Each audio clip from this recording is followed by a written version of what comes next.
showdown and the big rematch in the Superdome in New Orleans, Louisiana, between the LSU Tigers and the Alabama Crimson Tide. Of course, we all know they met November 5th in Tuscaloosa in a 9-6 overtime victory for the LSU Tigers. I'm Dan Harrelson alongside Nick Taylor, and let's preview this historic rematch national championship game with LSU's play-by-play announcer, Jim Hawthorne. How are you doing this morning, Jim? I'm doing great, guys, and thanks for having me on, and thanks for the interest in LSU and Alabama. We appreciate it so much having you on this morning. Well, it's a huge game, as we all know. It's actually been a dream season, as we alluded to before the interview. Yet a lot of people doubted LSU that they could go to Jerry's Dome back on September 3rd and even hang with the Oregon Ducks, and then even go to West Virginia, beat them like they could, go to Tennessee, play Florida, play Auburn, and even win in Tuscaloosa, and even Arkansas. Talk about this dream season, Jim. Well, this is, at the beginning of the year, during the preseason practice, it was very evident for those of us that had the opportunity to see this team and to know that there was really a possibility that this could be a special team, because the talent level was just very obvious. And I think, that's what has been the major factor in the success that LSU has had, is that the talent and depth of this team is unprecedented, and at just about every position.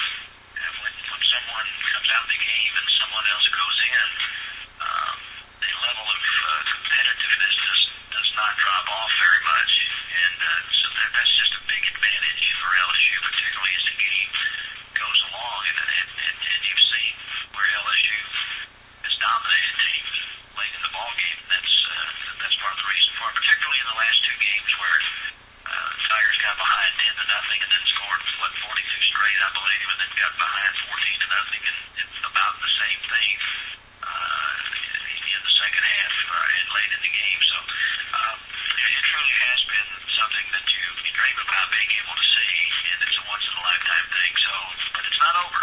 The journey's not complete, and still got that one big game to play down in New Orleans, and I certainly am looking forward to it. Well, Jim, one of the questions that we get from fans on our website all the time is people ask us, do we feel like that it's a factor at all that there is a rematch, and how tough is it to beat a team twice? Just the usual questions that you would get for a game like this.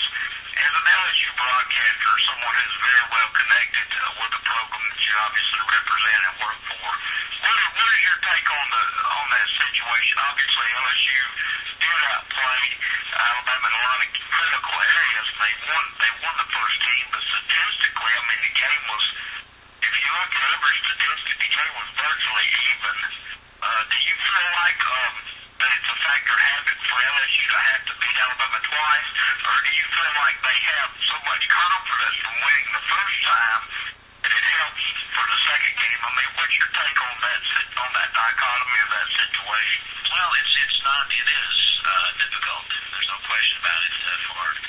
Particularly in football. Now, in basketball and baseball, it's a whole other thing because there's so many games that are played. But in football, it's really difficult to beat a team twice, particularly when you're talking about a top level team like Alabama and our LSU. So, there's two trains of thought here among the LSU fan base, and that is that we beat Alabama already, and so they still think they can beat us. Well, let's just go show them that wasn't a fluke, and we'll just beat them again, and that'll be the end of that. And then there's the other people that say, well, no, we don't want to play Alabama. They don't deserve to be in there. They didn't win their division, much less even play in the championship game. Let's play somebody else. We've already beaten them. We don't need to be doing this. So, you got both sides of that. Now, as far as the team is concerned, I don't know. I can't say individually, but I can tell you that as a team, they don't really care. Their goal is to win the national championship. It has been from the beginning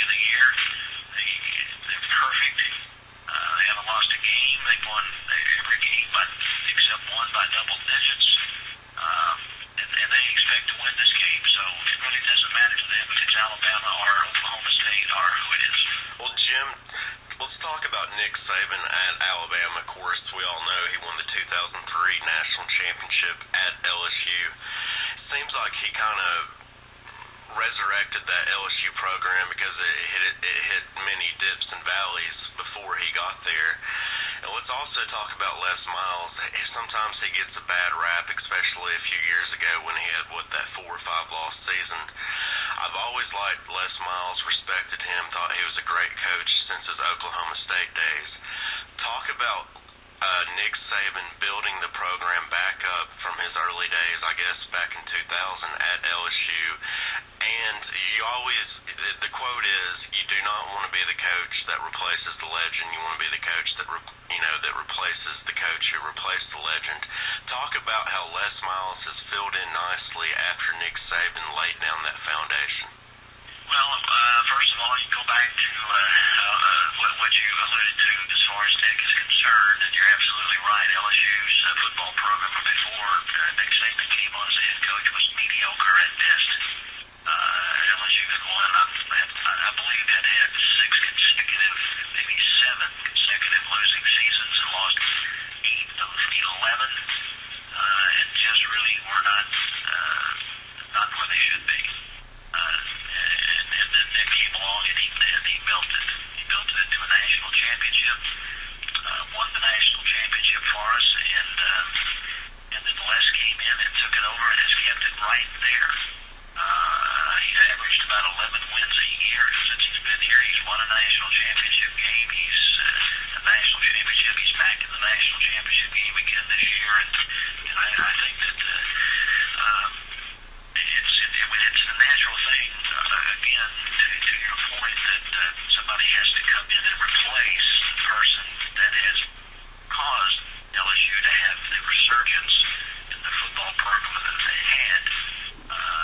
He has some big shoes to fill, and a lot of people didn't think that he could do that. But he certainly has more than done that. As a matter of fact, he's beaten Nick Saban several times, 2 in a row.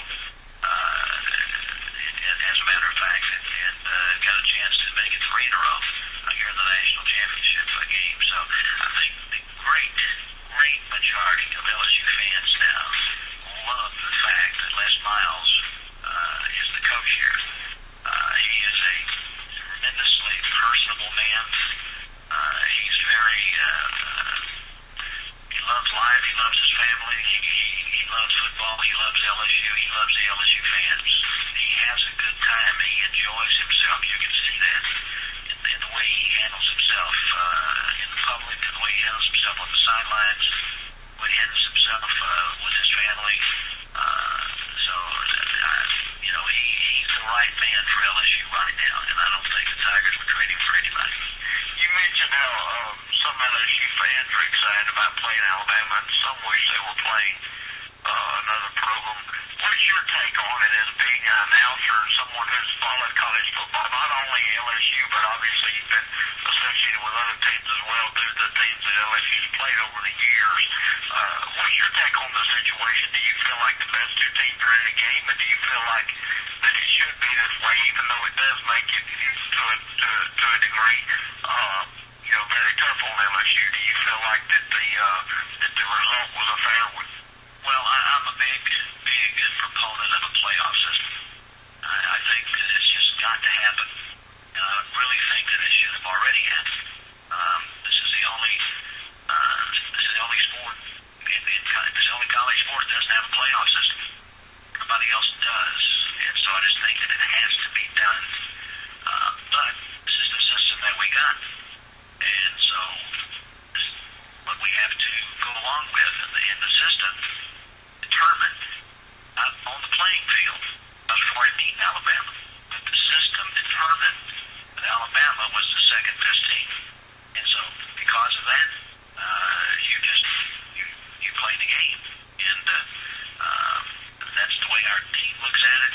They're excited about playing Alabama. They're excited to be in the national championship. Me personally, I would like to see a playoff and let it be determined on the field who gets to play in the national championship, and not from a human emotional toll and a computer. Just as a quick follow-up to that, are you in favor of a Final Four or Final Eight? Do you know what type of format you would? Yeah, I think right now the best thing and the easiest thing is just the +1 system. You take the 4 bowls that you already got, the 4 BCS bowls, and you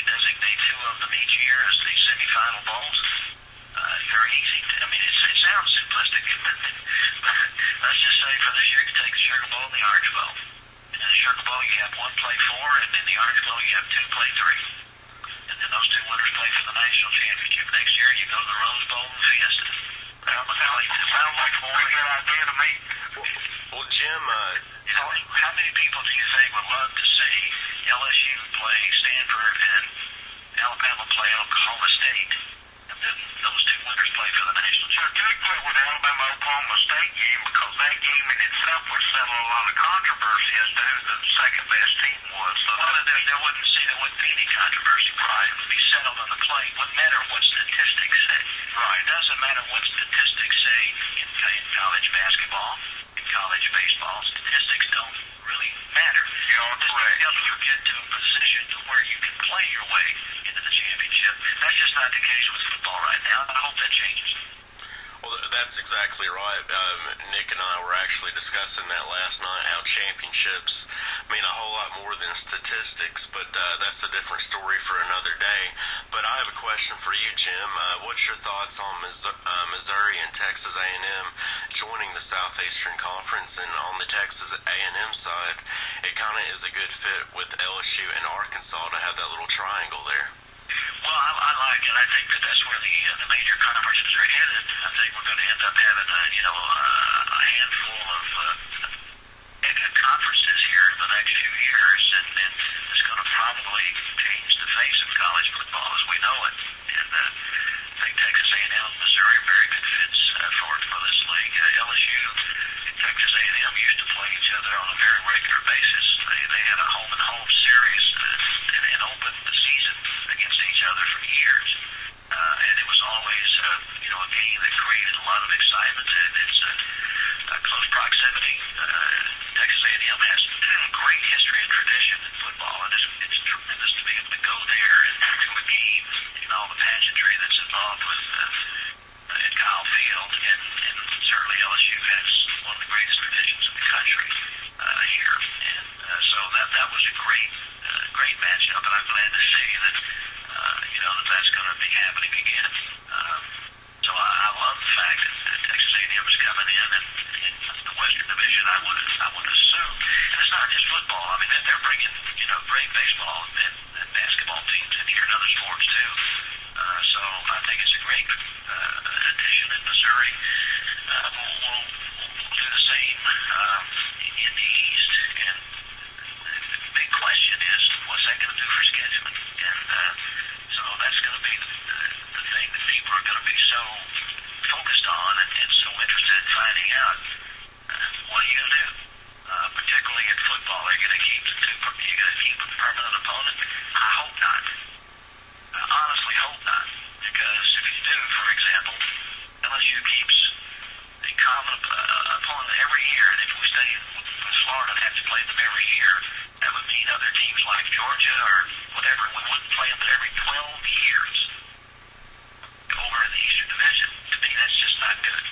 Well, Jim, I have a question about the actual X's and O's of this game. Give me what type of game do you think it'll be as far as defensive struggle, or do you think it'll be a little more high scoring? And then as a follow-up to that, what do you think a key would be for each team to come out victorious? Well, I do think it's going to be a defensive ball game. Both the defenses are terrific. I'd hesitate to tell you that I don't think this will be another game without a touchdown being scored. I think that's definitely going to happen, but I think it will be. I'll be very surprised if it's not a low-scoring game in a big defensive struggle. I think as far as LSU is concerned, for them to be able to win this game, what they have to do is just continue to do what they've done all year long. And that is just play hard-nosed football, run the football, throw it when they need to, great special teams play, turn the honey badger loose, let Brad Wing pin the opponent inside the 10-yard line. He's one of the greatest runners I have ever seen. LSU's allowed, incidentally, a total of 6 punt return yards all year, 6 all year long in that department. And we got to have good play at the quarterback position. Jordan Jefferson, Jared Lee have to play well. And I think if LSU does those things, the Tigers win. I think the LSU's the best team. They won the first time they played. They've been number one most of the year. They're a pretty impressive team. And I think it's the best football team that I've seen here in the 28 years that I've done this. And if LSU can complete this road that they've been on and win the national championship, you can make a case that this might be one of the best teams that's ever played college football. I think it would be. I would certainly agree. I mean, Dan and I were talking about that the other day. I can't think of a team that had a tougher road as far as winning a national championship than this LSU team. And you gotta really tip your cap to them, because the West Virginia game and the Oregon game were challenges that they took upon themselves that they didn't necessarily have to take, and that just proves how great they really are. And also to be able to defeat Nick Saban twice in one season speaks volumes in itself. Well, that hasn't happened yet, but I think it will, because I like LSU's chances to win this game. And then you throw in the fact that 8 of LSU's 13 opponents to this point have been ranked in the top 25. That's unheard of, and they've won all of them except one by double digits. So it's a terrific football team, and but one of the things to consider is that these two teams now will have had over a month off, and that's almost like starting a completely new season. And so the big question mark is, how closely will both of these teams resemble what they were the last time they played? Because a lot of things can happen, as you know. I think over that course of time like that, you have to wait so long to get to this incredibly important game. I think maybe that's going to play a little bit of a factor too. Is will the teams be rested? Will they be ripping and raring to go, or will they be a little rusty because you haven't played a lot? Well, Jim, just to let you know how well you're respected, we even got some emails from a lot of several Alabama fans who heard your radio call at the end of the Alabama LSU game. And when we told them that we were going to be previewing this game, even some Alabama fans wanted to hear from you, because they were like, I tell you what, the only good thing about LSU winning that first game was Jim Hawthorne's great call. Your radio call obviously hit the airwaves on every major television station throughout the country, and that was just an iconic way to call the game, sir. I just got to tip my cap to you for that. And I just want to, again, would like to say it's been a pleasure having you on this morning. We'd like to be off the record as we finish the interview, and we appreciate you coming on so much. Dan, did you have anything you wanted to follow up with real quick? Good luck January 9th, and we will be at walk-ons prior to the big rematch game, so maybe if you're out and about, a lot of LSU and Alabama people will be there. I know that's the case, and I hope you guys have a great time down there, and thank you very much. Very kind of you to pass those words along, and appreciate you having me on, and I hope you and your family and everybody listening in has a wonderful holiday season, and I hope the game turns out to be